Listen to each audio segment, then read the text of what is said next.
De todas maneras, si alguien estuviera interesado en hacer preguntas, nosotros estaremos dentro del Ateneo para que nos pidan en algún papel y por el tema para que la escriban, porque va a ser por cuestiones operativas, ya que somos tanta gente y no hay posibilidad por el sistema este que hay, del tema de los micrófonos, pues me pasan a mí las preguntas y luego ya se los transmitiré a los ponentes. Con lo cual, señores, la mesa es completamente suya. Pues bueno, voy a abrir yo esta mesa. Para mí es un honor estar aquí, por supuesto, en esta mesa tan interesante que es la conquista de México y si existe una nueva España. Y es un honor estar con estas dos personas. Yo soy un simple periodista, es decir, yo no estoy a la altura individualmente de la gente que nos acompaña, ¿no? Como Iván Vélez, que es historiador, es autor de varios libros, de numerosos artículos en prensa, y una persona que nos va a contar cosas que seguramente todos nosotros desconocemos. Y luego quiero felicitar a la organización por la persona que tengo a mi izquierda, que es Jorge Fabricio Hernández, que es, aparte de amigo, es un excelente novelista, un gran periodista, un gran dibujante y además, aunque sea un 100% mexicano, es un 100% madrileño. Es una persona que conoce Madrid excelentemente. Sus artículos mezclan mucho Madrid con México y yo de verdad recomiendo que ustedes lean los artículos de este auténtico monstruo y que es un honor porque es de verdad un mexicano 100% que está distinguido con ser agregado cultural de la Embajada de México en España. Y bueno, yo voy a hacer una pequeña introducción nada más, ¿no? Luego dejo que hablen ellos y podrán ustedes hablar también y tal. Yo en el diario El País me dedico a hacer fundamentalmente patrimonio histórico y bueno, y a veces cuento historietas de la historia de España que tienen un éxito tremendo en el periódico, unas audiencias brutales. Y el otro día, mirando las redes, porque los periodistas siempre estamos mirando las redes, encontré una polémica muy interesante sobre un libro que se llama History Year by Year, Historia año tras año, es un libro británico que cuenta la historia del mundo de una manera muy gráfica. Entonces había una serie de tuiteros quejándose de cómo se trataba a España en este libro, que además recomiendo los que hablan inglés, es un libro muy bueno, cómo trataban a España en el libro. Y dije, oh, esto tiene un artículo. Entonces me fui a Amazon y me compré el libro y me llegó a casa, me compré la última edición. Entonces vi que en la última edición habían introducido a una historiadora española que había corregido y había eliminado capítulos muy importantes del libro, sobre todo los referentes a España. La verdad es que cuando leía los capítulos referentes a la historia de España eran extremadamente correctos. La corrección era excelente y dije, bueno, pues no sé, bueno, pues me lo quedo en casa el libro y no tengo artículo. Y entonces cerré el libro y me fui a desayunar, pero algo me daba vueltas que no cuadraba en el libro, pero no sabía qué era. Y le estuve dando vueltas y volví a ver el libro y me di cuenta de lo siguiente. El libro tiene una portada con 50 personajes de la historia del mundo. Los 50 personas más importantes del mundo. No había ni un solo español. No estaba ni Colón, o personajes que estuviesen relacionados con la historia de España. Ni Colón, ni Magallanes, ni Velázquez, ni Quevedo. O sea, no había ninguno. Y había personajes no te voy a decir de segunda, sino de tercera fila en la historia del mundo. Hay algo que hemos hecho mal a lo largo de los siglos, indudablemente, y hemos transmitido una imagen de país negro, de país bárbaro, de país que no se ha sentido nunca orgulloso de su historia, o por lo menos una parte de la sociedad no ha sido capaz de sentirse orgulloso. Y yo creo que hemos dejado un legado importante en el mundo, y hemos dejado una lengua, y hemos dejado una cultura, y hemos dejado una religión, y hemos dejado a personas, un legado de centenares de millones de personas que piensan como nosotros, que se parecen a nosotros, que no somos nosotros, indudablemente, son nuestros hijos, si quieres, culturales, y que es importante que seamos capaces de asimilar de que no hemos sido tan malos en la historia, que de esos 50 personajes seguramente 5 o 6 podían ser perfectamente españoles y no gente desconocida para el gran público, que hace que los británicos, por ejemplo, se sientan orgullosos de meter en esa portada 10 o 15 personas relacionadas con la cultura británica.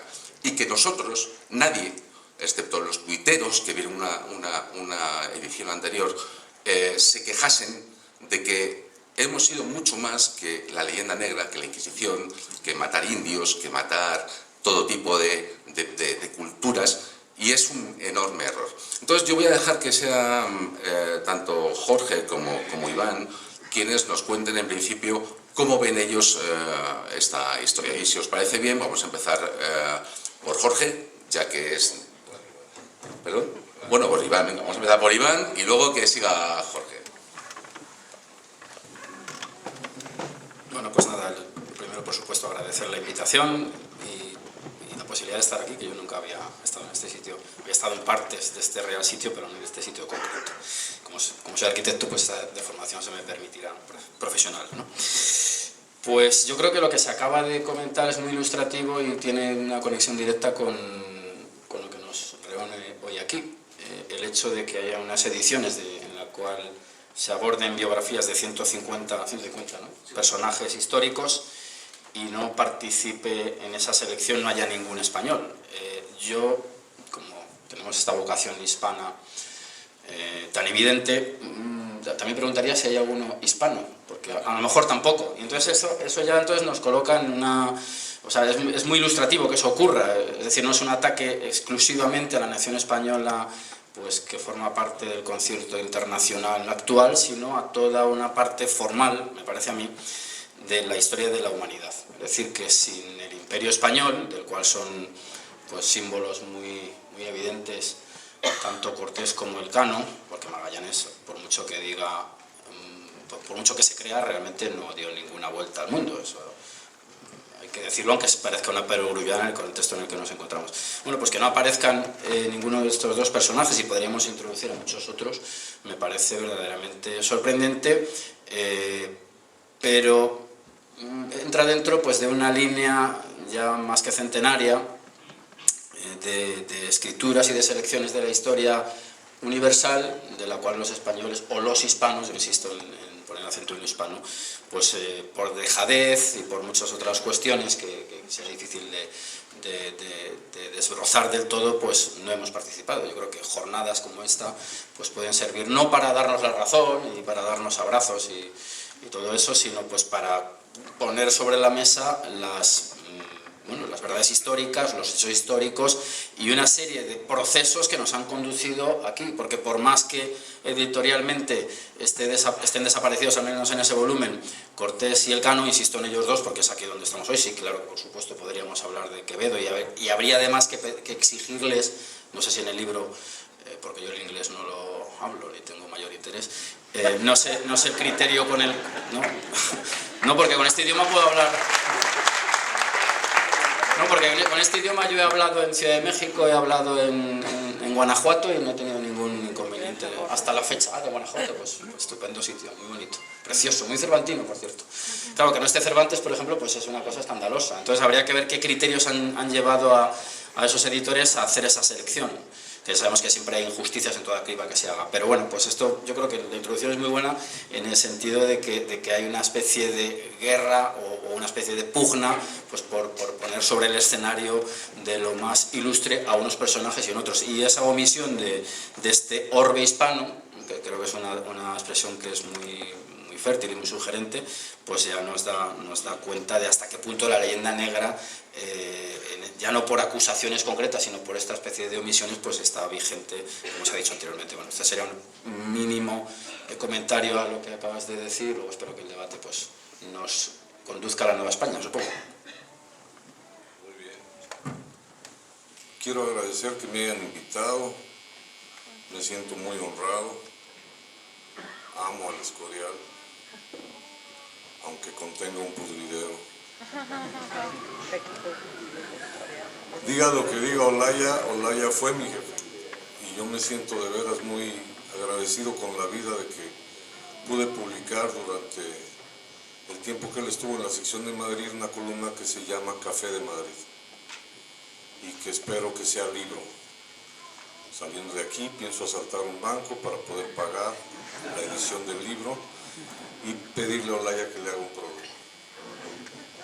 Ya te enjareté delante de un grupo bastante sustancioso de personas.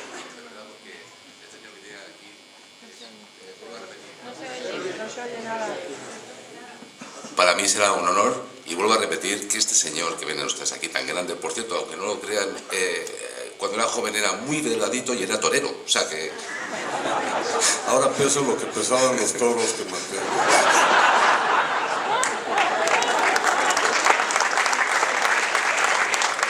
Y es un estupendo conocedor de España y además es un estupendo conocedor de Estados Unidos, de los descendientes de los británicos, porque es hijo de un diplomático mexicano en Washington, y conoce los tres mundos y los conoce perfectamente.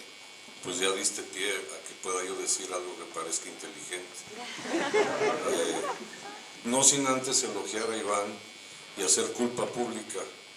El libro, tu libro lo compré, pero lo compré en versión electrónica. Entonces no puedo pedir que me lo firmes porque me vas a echar a perder la pantalla del móvil o la tablet. Tengo el certificado digital, por si pudieras.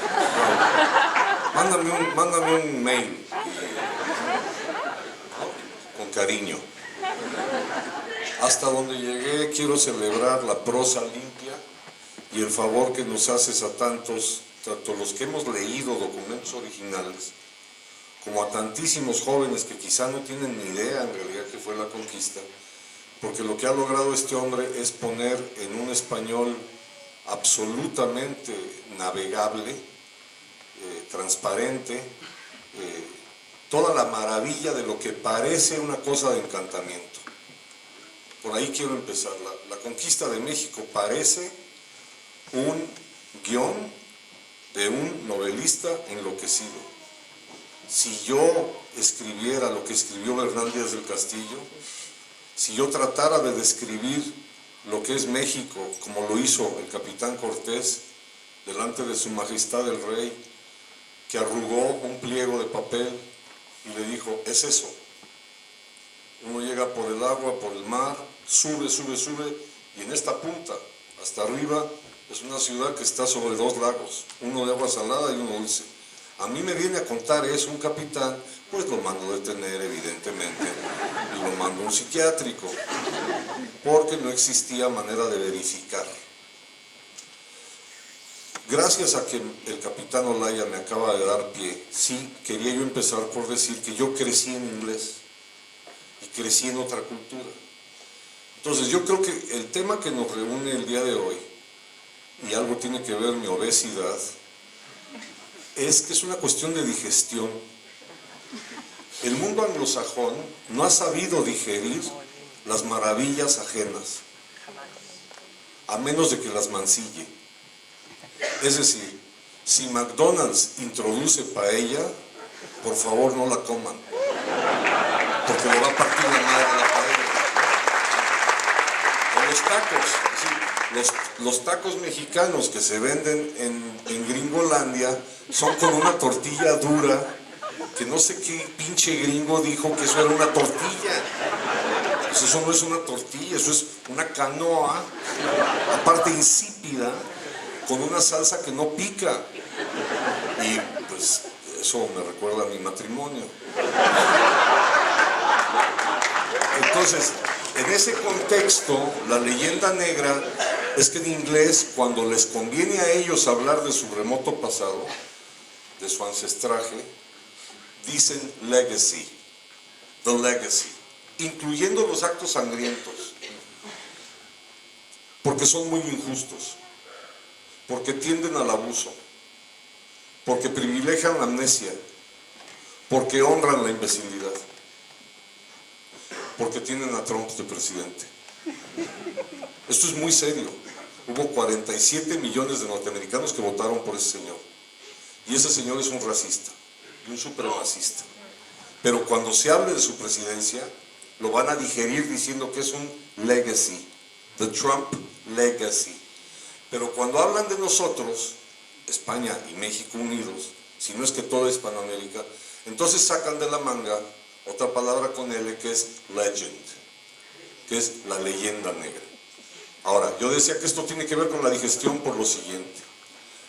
El asombro y el azoro que provocó la conquista, de oídas y de leídas, porque no había manera de verificar lo que contaban los testigos oculares, fue digerido por muchos en la península con honra, con orgullo, con expectación, pero sobre todo con curiosidad. Si algo puede agradecer la Nueva España es a los curiosos que fueron, no con la intención de borrar el pasado indígena, sino de preguntar cómo le llaman ustedes al agua, cómo dicen mamá, por qué comen insectos, ¿están buenos? Esos fueron frailes. Fueron frailes y fueron además personas interesadas en leer el paisaje, en ver que realmente sí se parecía a España en muchos aspectos. ¿Qué pasa en los países que no tienen la ñ? Que digieren las cosas tras la miopía o la dioptría de que no me interesa la curiosidad, no me interesa cómo le llaman al perro o cómo le llaman al sol. Lo que me interesa es que practican sacrificios humanos, porque me lo contaron.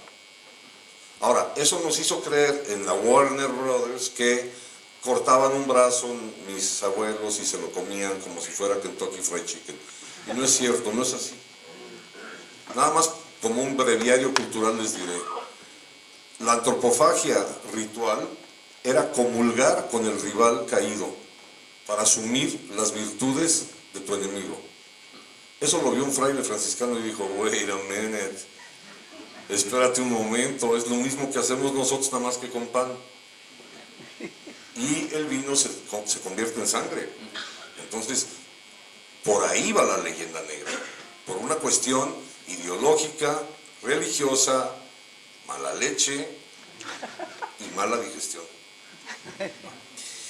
Pues, tras estas palabras, yo querría por lo menos presentar la tesis fuerte, más o menos la que mantenemos. ¿No? Mantenemos porque no soy el único que la sostiene. Y es que,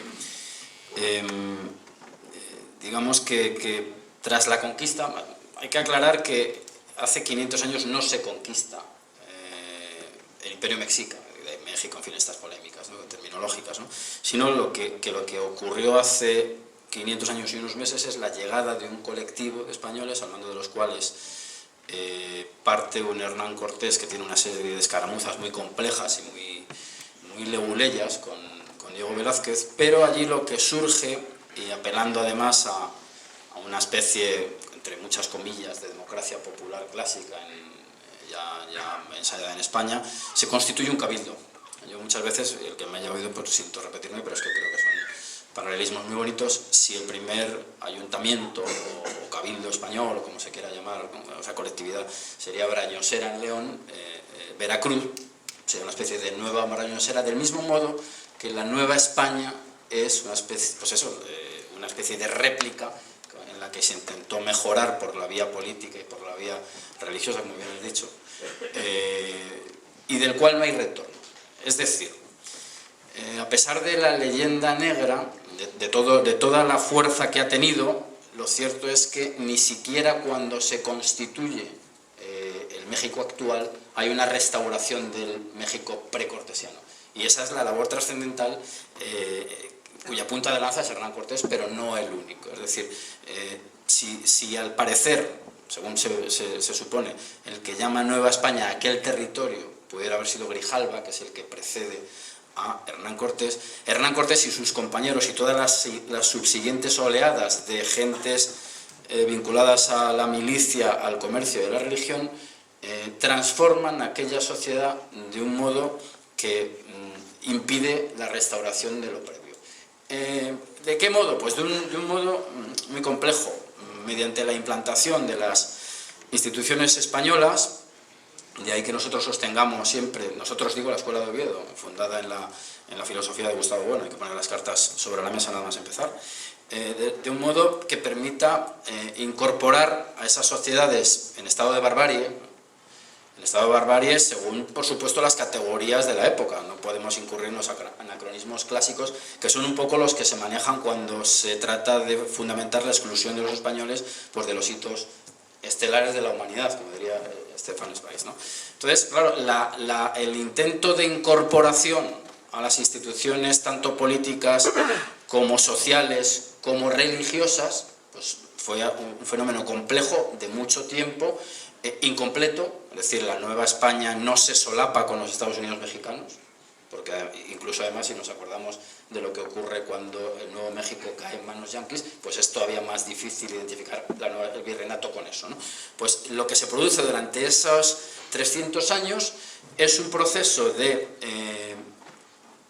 sincretismo en lo religioso, de mantenimiento de algunos linajes distinguidos prehispánicos, porque no había otra forma de hacer, porque aquí lo que hay que tener muy en cuenta es que la conquista, que digamos que su momento estelar o su finalización de la Ciudad de México es el 13 de agosto de 1521, evidentemente esa tarde que cayó por lo visto un aguacero, al día siguiente no quedó todo transformado de una manera radical, sino que pues, existía un grupo pequeñísimo de españoles con una envoltura de aliados y unos vencidos, pero que no fueron todos, y las siguientes campañas bélicas hacia el norte, la guerra chichimeca, etcétera, y todas las campañas de los siguientes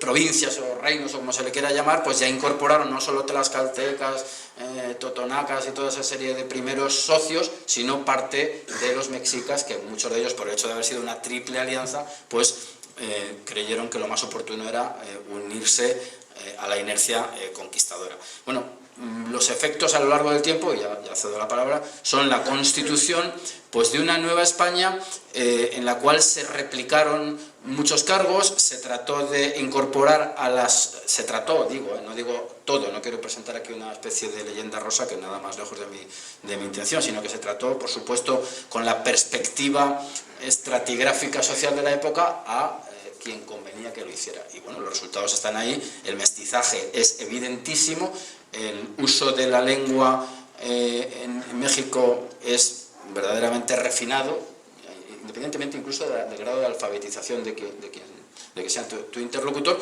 Y, por otra parte, si aquella realidad en la cual irrumpen los españoles como una especie de piedra en un estanque queda completamente alterada, la realidad de la vieja España, en contraposición con la Nueva España, pues también quedó completamente alterada por el impacto que hubo en nuestra lengua y por el impacto que hubo, como bien has dicho, de unos relatos que tienen una carga clásica pero también mágica. Ahora, yo creo que Bernal del Castillo quizás sea uno de los fundadores del realismo mágico americano, pues que en la cual se da cuenta de un mundo que, como tú decías, no hay manera de verificar, pero en el cual se cree, porque además llegan evidencias no solo a Sevilla, sino que, como es bien sabido, los tesoros que envía Cortés precisamente para ganarse el favor de un vecino que tenemos aquí llamado Carlos I, que está en estado cadavérico, pero nos acompaña en esta jornada, pues en Bruselas lo exhibe y lo ve incluso Durero. Es decir, que el impacto fue enorme en lo político y en las riquezas que se adivinaban. Bueno, pues estas son unas pinceladas, digamos, para arrancar. La palabra clave, cuando alguien venga a espetar a estas alturas del siglo XXI las leyendas negras, tanto la del 16, o sea, tanto las del pretérito como la nueva leyenda negra que trata de justificar, por ejemplo, la separación de familias en la frontera. La leyenda negra del narco trata de justificar el maltrato que reciben nuestros paisanos como si fueran animales cuando están buscando trabajar honestamente y pagar impuestos. La palabra mágica para poder responder a cualquier apóstol de las leyendas negras es la que dijo aquí Iván: mestizaje. Y ahí es en donde se desconcierta, ahí es en donde se les quiebra el discurso. El mestizaje fue biológico, arquitectónico, artístico, culinario, yo diría que hasta climático. Evidentemente el paisaje que vio Cortés le recordó paisajes de Castilla y de Extremadura, quizá de cuando fue estudiante en Salamanca. Y lo mismo hubiera pasado al revés si se hubiera cumplido, por ejemplo, una ucronía o una distopia que escribió Octavio Paz en el año 92. Octavio publicó un texto en donde imaginaba qué hubiera pasado si los que llegan primero son indígenas que llegan a desembarcar en Levante. ¿Cómo le llamarían a esto? Nueva Tenochtitlan, seguramente. Y habría similitudes porque afortunadamente se nos concedió comprendernos a pesar del encontronazo. Es decir, a pesar de que la espada evidentemente provoca heridas, sangre, muerte, lo que quieras, y la cruz también, a pesar de eso, los soldados, empezando por el propio capitán general, tiene un hijo con una mujer indígena, con una nativa de ahí. Entonces, tiene un hijo que se llama Martín, y no pocos de la primera generación no tienen ningún empacho en empezar a sentir que realmente lo que están renovando es su propio nombre, su propia biografía. Esto nos ha honrado como país y como cultura a los mexicanos, pero también quiero mencionar que el mapa de México siempre se ha interpretado, sobre todo por cierto tipo de políticos, sobre todo los que son rateros, que es un cuerno de la abundancia. Según ellos ven el mapa de México y dicen que parece un cuerno de la abundancia. Y sale petróleo, y sale fruta, y sale mi hermana, y sale todo es felicidad. Yo creo más bien que se parece al diván de un psicoanalista, y que ahí es en donde se tiene que acostar México periódicamente para tratar de entender el merengue que tenemos. Por un lado, memoria, que a veces se convierte en rencores, incluso de parte de mexicanos hacia España, pero por otro lado, imaginación, que es el deseo. Y eso viene desde una esquizofrenia original. Bernal Díaz efectivamente es el creador del realismo mágico.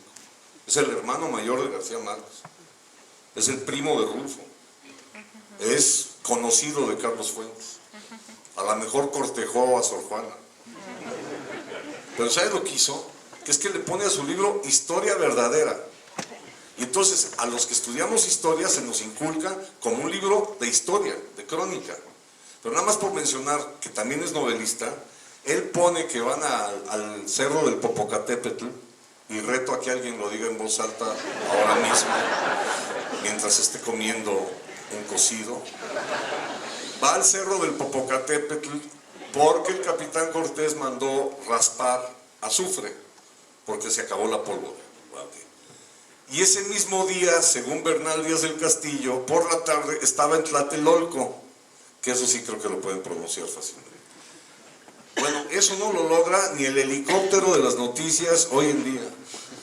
Yo lo intenté hacer en un automóvil y desde luego que no llegué.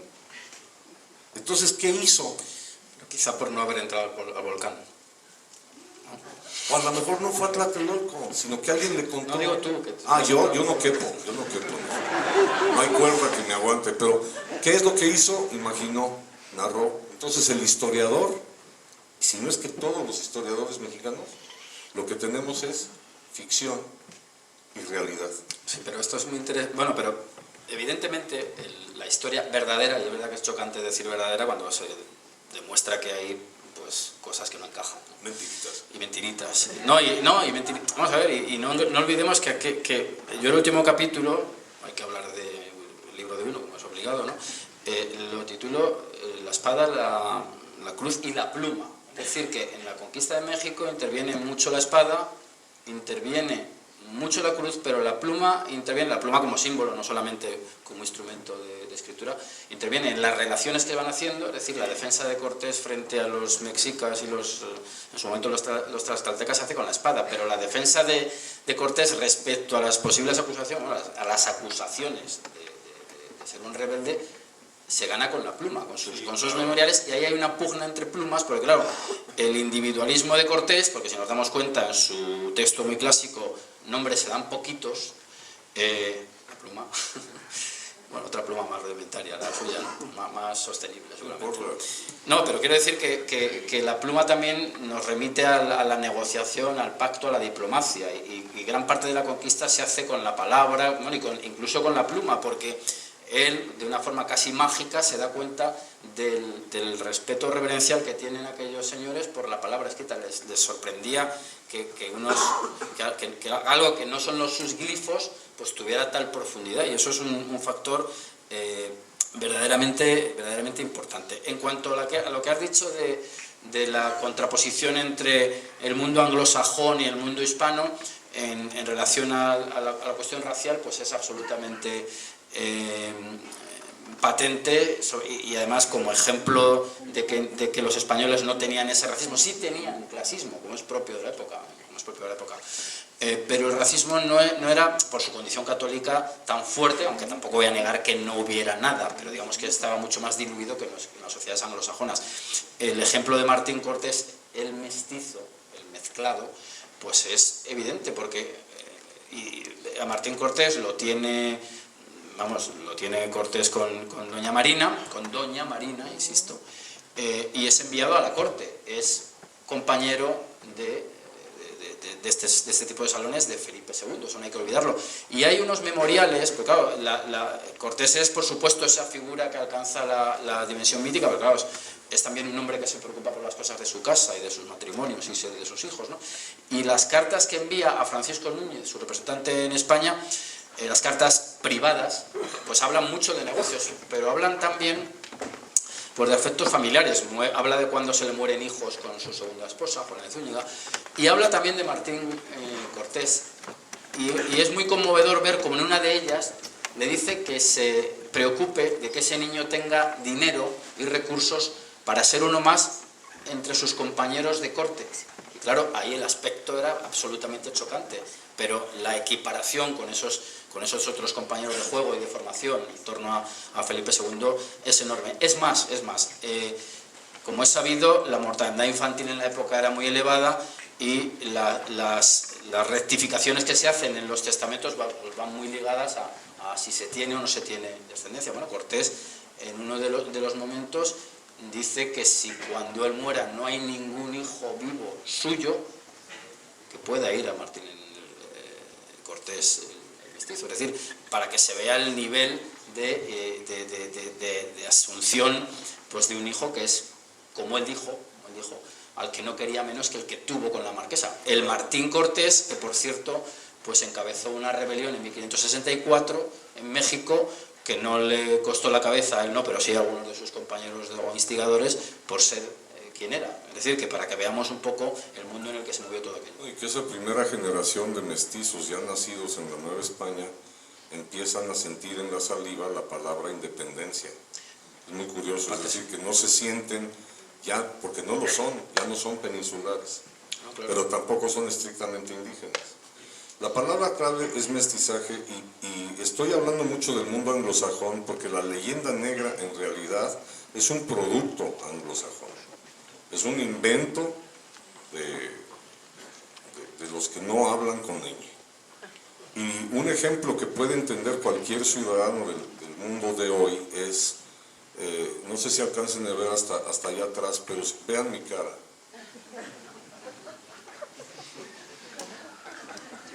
Soy la reencarnación de Vito Corleone. Y así me pongo cuando quiero intimidar. Vito Corleone y su pandilla viven en Nueva York o viven en realidad en Italia. La pequeña Italia se habla italiano, se come italiano, tienen su festividad religiosa, que es una de las escenas maravillosas de la primera película. Y por ejemplo, la comunidad polaca de Chicago hablan en polaco, comen comida polaca y adoran a la Virgen de Czestochowa. Chinatown en San Francisco es una ciudad dentro de la ciudad, y esa ciudad es china, y creo que también se come perro ahí. Bueno, en Nueva York también. El barrio chino de la Ciudad de México es una calle, y lo que comes es una mezcla de chino con salsa verde. ¿En dónde está el melting pot que tanto presumen los anglosajones? Si siempre se han dedicado a enjaular al otro. John Wayne es héroe por tratar de aniquilar a los pueblos originarios. ¿Y por qué ese héroe norteamericano de sombrero vaquero resulta que es el bueno y ahora Cortés es el malo? Lo que hay que enseñarles a los que no conozcan a Cortés, en primer lugar, es leerlo, conocerlo. Hay muchísima documentación sobre él y sobre su descendencia, sobre su familia. Pero sobre todo entender lo siguiente. Cuando yo vine a España a hacer la tesis, en una clase del doctorado me pidieron hablar sobre Pedro de Alvarado. Y hablé sobre la matanza del Templo Mayor. El capitán Cortés se había ido a la costa para tratar de frenar a un ejército que venía a atraparlo, y en lo que está distraído él en la costa, Pedro de Alvarado es el encargado de la plaza, de la gran Tenochtitlán, que estamos hablando de entre 75,000 y 125,000 habitantes, más o menos, ¿no? No se ponen de acuerdo. Lo que es una ciudad ya en forma.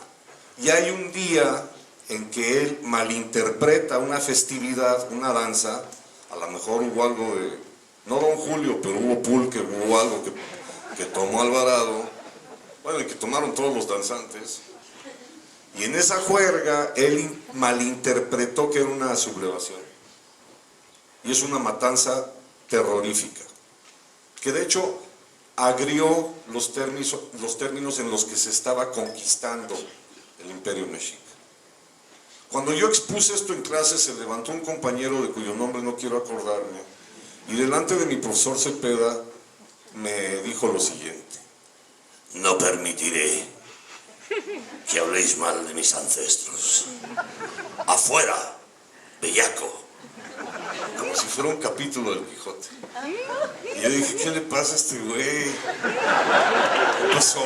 No te pongas así. Que además medía 2 metros y dije, me va a matar. Y el profesor Cepeda, con infinita lucidez, dijo, a esto quería yo llegar. Y le pregunta, Antonio, ¿de dónde eres? Y dijo, de Ávila. ¿Y tu familia? De Ávila, de toda la vida. Y hacían queso, tenían una marca particular de unos dulces de almendra, no sé qué cosa fardó. Y dijo, y a mucha honra soy el primero de mi familia que se va a doctorar en la Complutense. Entonces Cepeda le dijo, lo felicito muy sinceramente, pero lo que nos está diciendo usted es que su familia en realidad nunca ha salido de Ávila. Y dijo, efectivamente. Y entonces dijo, cuando Hernández habla mal de Pedro de Alvarado, está hablando mal de su tatarabuelo, es decir, de los que salieron de la península y son sus chosnos. Y eso nunca lo había comprendido este compañero. Eso demuestra el diván psicoanalítico que tenemos que asumir cuando nos ponemos a reclamar o a creernos las leyendas negras. Nada más ese pequeño detalle. Lo que pasa es que Antonio habría que decirle que los que encabezaron aquella rebelión y que les costó la cabeza se llamaban Alonso de Ávila y su hermano Gil González. Sí, estos sí que salieron de Ávila. Pero no eran sus parientes. Eran los malos. No eran sus parientes, eran un poco más bajitos de estatura. Bueno, vamos a ver, ha salido la matanza, no sé cómo vamos de tiempo. Vale, vamos a ver, ha salido... Pero también que participen. Si quieren participar, levanten la mano y no les vamos a dar la palabra. No, que ha salido el tema del episodio de la matanza del Templo Mayor, que efectivamente es curioso porque mucha gente lo identifica con Cortés, cuando Cortés efectivamente estaba combatiendo a Pánfilo de Narváez, que este es claro, pero como Cortés es el representante de la conquista de México y el gran héroe, o sea, Cortés a veces en ese caso es víctima de su propio mito, del cual él ya fue consciente en vida, porque en una de esas cartas, es que yo insisto que es la correspondencia que se conserva muchísima, hay muchas claves, porque ahí, claro, ahí escribe, digamos, no para el público, sino para una serie de personas muy concretas. Él habla de que había émulos de sí mismo, o sea, él ya sabe en vida pues que él es el símbolo o el modelo de conquistador victorioso. No olvidemos que antes que él está en Hernán de Córdoba y Juan de Grijalva intentando entrar allí y no consiguen el éxito que él obtuvo. Entonces él ya sabía que se había convertido en una especie de canon ideográfico, llamaría, ideográfico en el sentido que se puede señalar con el dedo, y que esos perfiles pues hacen que muchos traten de ajustarse a ellos, y de hecho algunos de sus capitanes, pues una vez consumada la conquista, intentan buscar otros imperios mexicas. El propio Cortés, en la expedición catastrófica de las Higueras, llega a una pequeña ciudad lacustre que cree que es otra especie de nuevo Tenochtitlan, un episodio verdaderamente interesante, también casi mágico, también casi literario, y no olvidemos que uno de los estímulos de la expansión era, y una de las exigencias de las capitulaciones que firma con Diego Velázquez es la búsqueda pues, de hombres extraordinarios, eso no lo olvidemos. Pero bueno, yo lo que quería decir es que se identifica a Cortés con la matanza del Templo Mayor, que en absoluto ni es autorizada por él, ni está él allí, pero bueno, para que se vean esta serie de distorsiones. Pero es que además Pedro de Alvarado, probablemente, o bueno, seguro yo creo, lo que hace es tener como modelo también de conducta al Cortés de Cholula, donde él dice que lanza un ataque preventivo, o sea, que se anticipó a dar antes de ser golpeado. Y eso es un asunto verdaderamente interesante que nos da cuenta de hasta qué grado de idealización se ha llegado con la figura de Cortés, al cual se le arrojan este tipo de... Me está mirando Santa Marta y creo que me tengo que... Es que en vez de haber levantado las manos, yo soy el levantador de manos, yo soy el vocero, el portavoz, el Deus Ex Machina, que nos van a hacer las preguntas que me han ido, como hemos visto, pues, y así seremos durante toda la jornada. Yo voy a ir pasando y tal, encantadoramente contoneando, para que, esto es un micromachismo, perdón, borrad esto, para que yo pueda efectivamente ser su portavoz. El 1, 2, 3. El 1, 2, 3, o sea... ¿verdad? Bien, por 25 pesetas. Por favor, la leyenda negra de los encomenderos, ¿hablamos algo de ella? Sí, yo quería hablar de ella. Habla. Sí. Bueno, la leyenda negra pues pinta al encomendero como una especie de explotador sin ningún tipo de escrúpulos. Claro, este quizás es el tema más polémico del Imperio Español en Hispanoamérica, ¿no? Esa idea de una máquina de explotación. Hay incluso algún muy ilustre profesor universitario que dice que aquello que resume el Imperio Español en la fórmula oro y esclavos.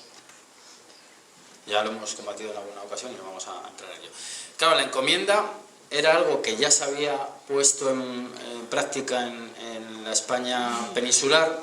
Hay que decir que hay una especie de paralelismo entre lo que ocurre en Granada y lo que ocurre en lo que es la Nueva España, en el sentido de que los españoles se enfrentan a un colectivo de personas pues que no están dentro del orbe católico, y eso no es una cuestión menor en aquel momento, y que además hay que vivir sobre la tierra. Entonces Cortés se ocupa muchísimo del asunto de la encomienda y va transformando su opinión.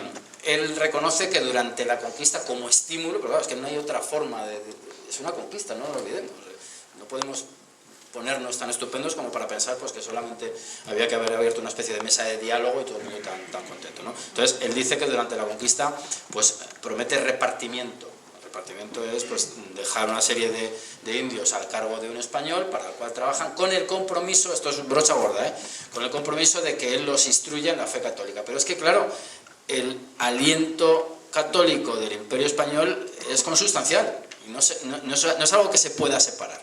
Bien, además de estas intenciones, en la cual no digo que no pueda haber falsa conciencia, intereses espurios y todo lo que se quiera, pero es que Cortés, desde un punto de vista estrictamente político, actuando ya después de la conquista como un político, dice que hay que defender estas encomiendas y mantenerlas, aun a riesgo de que sean interpretadas como una especie de nuevo feudalismo al cual se opuso la corona en la figura de los encomenderos, pero incluso también se opuso a las intenciones del virrey Mendoza de hacer hereditario el virreinato. Es decir, que en España había, precisamente por esa dificultad de comunicaciones, el miedo de que allí se constituyera una especie de estado o reino independiente, digamos, dirigido por aquella aristocracia.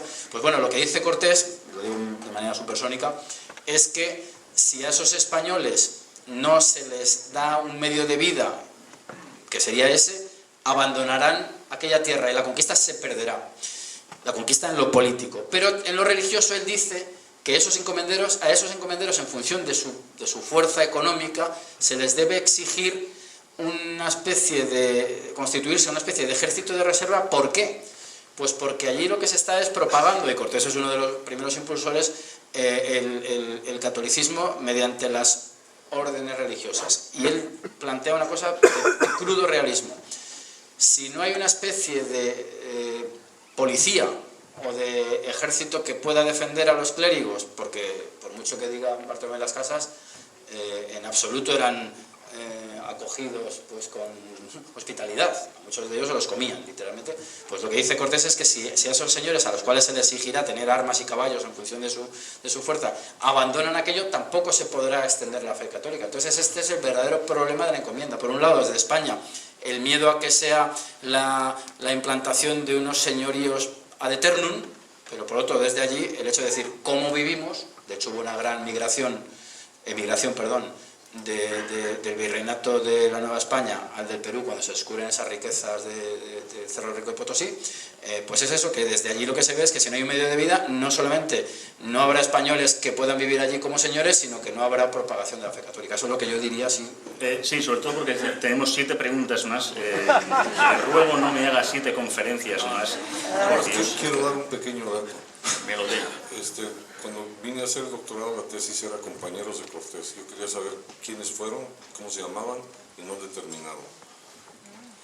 De los 574 de la hueste conquistadora, que es la primera generación que llega y que pelea, un mínimo porcentaje obtuvo encomienda. Sí, por eso. La inmensa mayoría terminaron haciendo lo mismo que hacían acá, nada más que allá. Con otra mujer. Y muchos murieron. No solamente es Nueva España, sino también nueva vida, Nuevo matrimonio. nuevo embarazo. Me temo que ya que ha cogido la palabra, querido Guerrero Cultural, claro, es evidente que me preguntan por su opinión sobre las manifestaciones del presidente de México. No se oye. ¿Por qué piensan que la corona se anima? No, solamente voy a decir que el presidente López Obrador, quizás respondiendo a una corriente que tiene una interpretación del pretérito, mandó una carta. Se dice que en la carta exigía que el rey de España pidiera perdón a los indígenas. Lo que quiero decir en primer lugar es que la carta no la hemos leído. Hubo una filtración muy afortunada por buen trabajo periodístico, y debo decir, en parte, trabajo periodístico del país, de nuestro diario. Pero no conseguimos la carta completa. Entonces, en tanto no se lea la carta en su totalidad, no sé exactamente qué es lo que dice. Pero sí digo lo siguiente, y esto es al margen de eso. El que tiene que pedirle perdón a México es el PRI. El que tiene que pedirle perdón a los indígenas son la comida chatarra, las botellas de plástico, los gringos. Lo que tenemos que hacer es apuntalar mejor lo que nos une, que es la maravillosa imaginación del deseo y la invaluable memoria que está manifestada en por lo menos 5 siglos de mestizaje.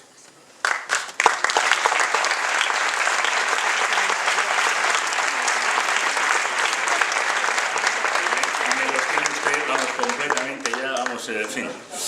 Que viva México, cabrones. Perdón.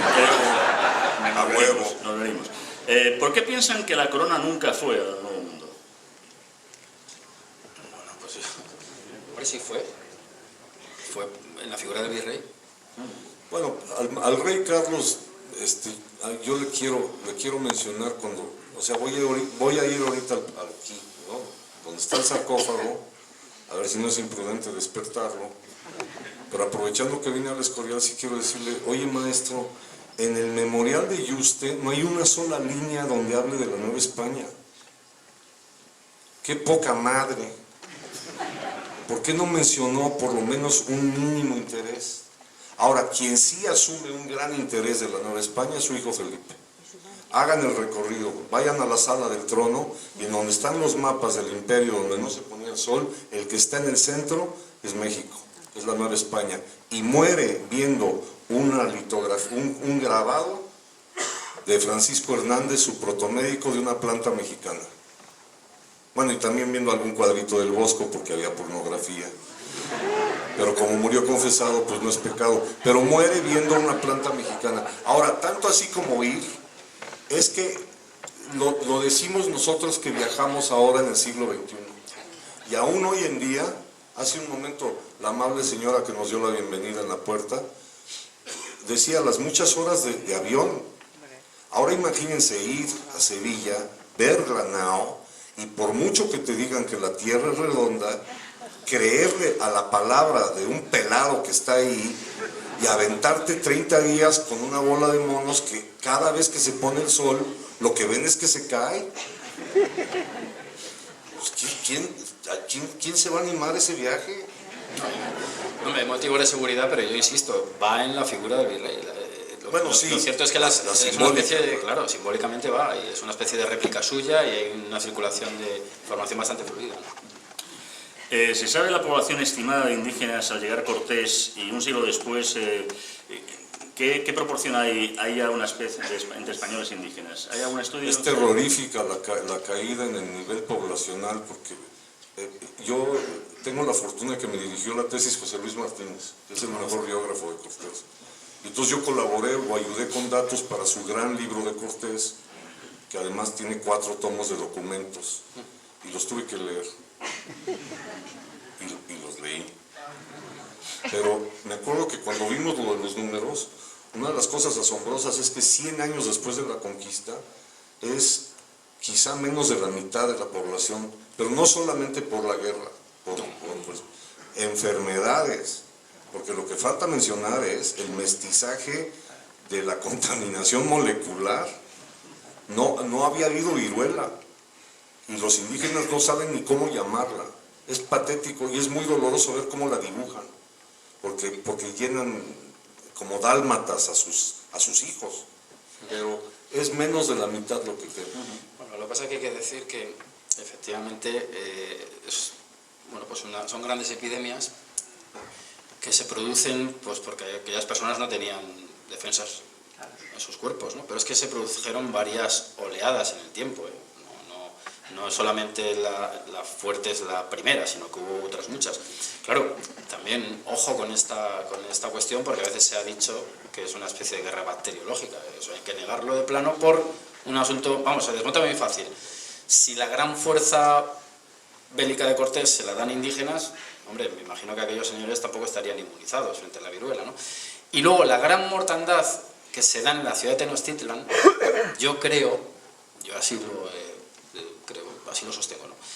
Que se debe precisamente a las condiciones de hacinamiento que hubo finalmente con el cerco español, o hispano-indígena, si se quiere. Es decir, las condiciones, y Cortés les autoriza incluso a salir a la población civil y dice algo así como: no había corazón que no se quebrantase viendo aquellas personas tan famélicas, ¿no? Entonces, claro, hay que pensar en un sitio dentro de un lago, en una isla, hacinados, sin alimentos. Es decir, que la primera de las epidemias, claro, incide más en los defensores de la ciudad porque están cercados, pero vamos, eso hubiera ocurrido en cualquier otra circunstancia y si buscáramos ejemplos, pues en toda toma de una ciudad medieval, pues las pestilencias, que es como se llamaban, eran enormes. En cuanto a la caída, pues sí, pero luego también habría que, y esto nos llevaría a otros debates, claro, la población indígena.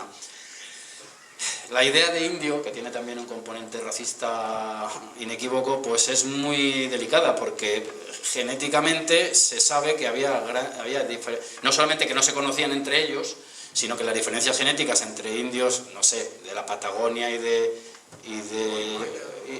los mayas y tal, hay tantas diferencias genéticas como entre ellos y a lo mejor un noruego. Es decir, que ahí también depende de cómo se analice. Y por otra parte, dado que hemos hablado de mestizaje, luego también hay cierto vicio en esas estadísticas, porque claro, indígena puro, ¿quién lo cataloga? Si estamos hablando de que hay un mestizaje inmediato, ahí ya la pureza se empieza a diluir. ¿Algún farmacéutico en la sala? Perdón, es que hagan ustedes mejor la letra, por Dios. ¿Qué datos se pueden aportar sobre la relación entre la emancipación de países hispanoamericanos y la masonería? Para el país, venga. Esto el país lo domina. Buenísimo. ¿No? Qué maravilla de pregunta.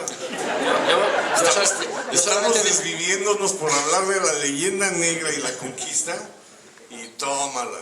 yo tengo algo. No, pero yo quiero decir. ¿Qué opinan de la masonería? Yo quiero decir un dato. Pues hay datos, ¿eh? Vamos a ver.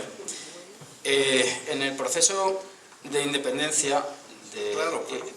hay un impacto masónico inequívoco. Es decir, los españoles ya habían caído bajo eso de lo cual tanto se reía el padre Feijóo. Le parecía ridículo la masonería, a mí también me lo parece, vaya por delante. Había ya, digamos, logias masónicas en Nueva España. Pero los Estados Unidos, los gringos, vamos a llamarlos así, mandan a un agente político a principios del 19. Los españoles, también hay que decir que los españoles tuvieron un orden de expulsión, ¿eh? Esto no se nos olvide, y no es echar aquí leña al fuego, pero hay que saber, ¿no?, el asunto. Es enviado tanto a lo que hoy es Argentina como a lo que hoy es México, Joel Robert Poinsett, al cual se debe Embajador, el embajador que le cambió el nombre a la Nochebuena, la flor de Nochebuena. la Poinsettia. Este cerdo le puso Poinsettia. Bueno, pues este señor se dedicó a estimular la creación de logias masónicas en México. Todas ellas tenían nombre prehispánico, ¿eh?, para que veamos un poco por dónde van los tiros.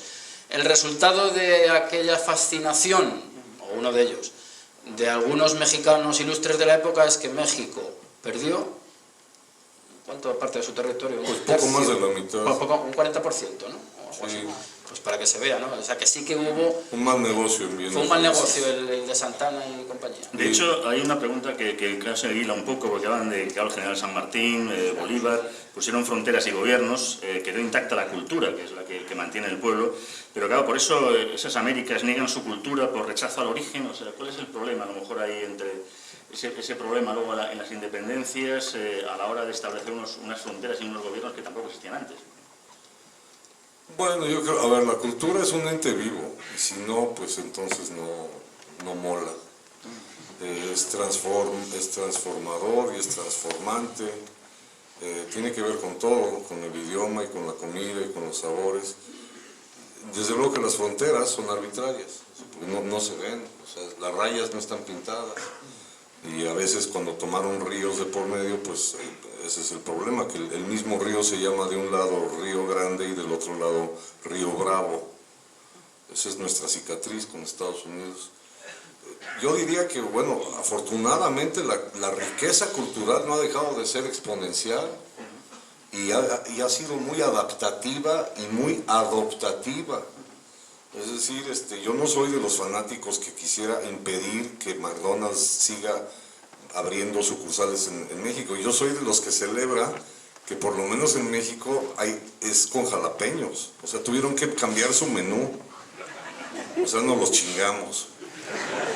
Como McDonald's en querer hacer un pan tumaca les mato. No, por eso seamos. Sí, pues ese es el siguiente reto. Ya McDonald's. Y meter torrijas. Rápidamente las últimas preguntas. Una habla también sobre si el mestizaje sigue siendo en México ese pretexto para Trump de blanco con blanco, en fin, ese problema ahí. Sí, pero es que ya lo dijo Iván.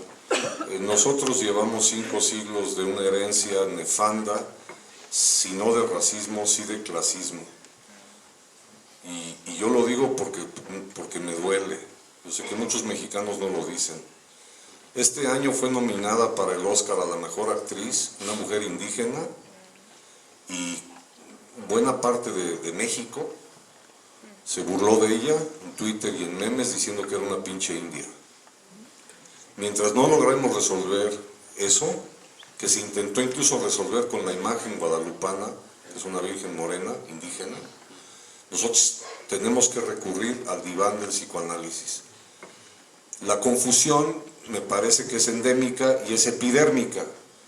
Es decir, desde que uno llega a México uno no entiende muy bien cómo esa maravilla de país es y no es al mismo tiempo lo que es y no es. Y yo quisiera cerrar con esto, ya no quiero quitarle la palabra, pero quiero cerrar con esto. Ya lo he escrito, ya lo he publicado y ya lo he repetido muchas veces. Cortés se honraba del hijo que tuvo con una indígena, con la cual también fue feliz. Cortés descubrió el paraíso que no había encontrado en Extremadura, allá. Cortés, vilipendiado, juzgado, condenado a morir en Castilleja de la Cuesta, sembró un zapote prieto, planta mexicana, de fruto negro además. Cuando hice la investigación para mi maestro Martínez, lloré cuando vi el zapote en el convento de las monjas. El solo hecho de que muere viendo eso, como el rey Felipe viendo la planta de Francisco Hernández, me permite a mí decirlo sin ninguna vergüenza. Cortés murió conquistado.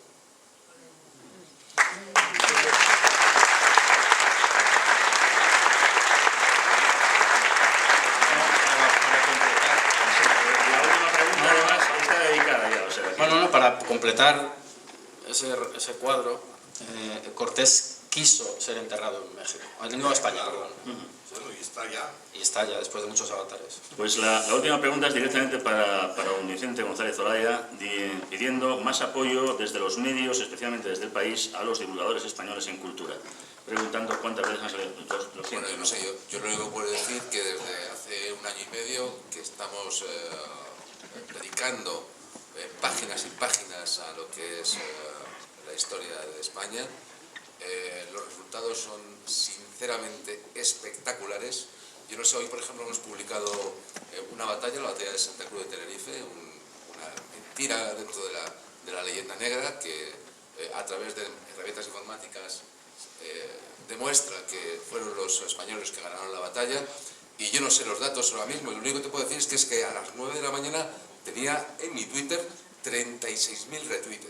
Entonces quiero decir, por parte de los lectores del periódico, la respuesta es enorme y el periódico está haciendo un esfuerzo bastante importante por fomentar lo que es la historia de nuestro país, sin contar, no haciendo una leyenda blanca, sino simplemente la verdad que la tienen al final personas como esos, que son los historiadores. Yo no creo que podamos decir que hemos sido el país más amable en su conquista del mundo, pero tampoco hemos sido mucho peores. Es más, yo creo que hemos sido mucho mejores, y el ejemplo es, por ejemplo, Jorge. Escuchen ustedes el castellano que habla, que es espectacular. Thank you very much. Igual que cualquier campesino mexicano habla un castellano maravilloso, mucho mejor que nosotros. O sea, él ha utilizado, porque yo soy periodista, me gusta mucho el lenguaje, ha utilizado muchas palabras que están en nuestro idioma y que nosotros no empleamos, pero que ellos sí emplean de una manera adecuada y además de una manera corriente. Entonces, nosotros desde el país lo que estamos intentando contar es, bueno, pues la historia, siempre desde un punto de vista noticioso. Nosotros nunca contamos que en 1547 Pepito Pérez hizo no sé qué, sino le buscamos un lado noticioso, y está teniendo un éxito por parte de los lectores. Yo imagino hoy, si ustedes miren las 10 primeras noticias más leídas del periódico, seguro, me apuesto lo que sea, que está la no toma de Santa Cruz de Tenerife. Don Vicente, sí, me temo que es que he matizado un poco a lo mejor la pregunta. Se refiere a los divulgadores, esto es, cuántas veces ha salido Iván Vélez, Pedro Insúa, García Junco... Bueno, por ejemplo, Iván Vélez salió hoy en el país, también sale este señor. O sea, nosotros lo que utilizamos... Eso es lo que hay que fomentar. Nosotros lo que utilizamos es siempre los mejores, como siempre, catedráticos, historiadores, profesores, o sea, no charlatanes. O sea, Metrosexuales. Yo creo que todas las informaciones están hechas siempre desde un punto de vista científico. Este tiene un sentido de humor enorme. No se parece a George Clooney. Es exactamente igual, luego les haga usted la prueba, que Chesterton. Es que es la misma persona. De hecho, su perro se llama Chesterton. Sí. Oiga, no se muevan para que nos tomemos una selfie.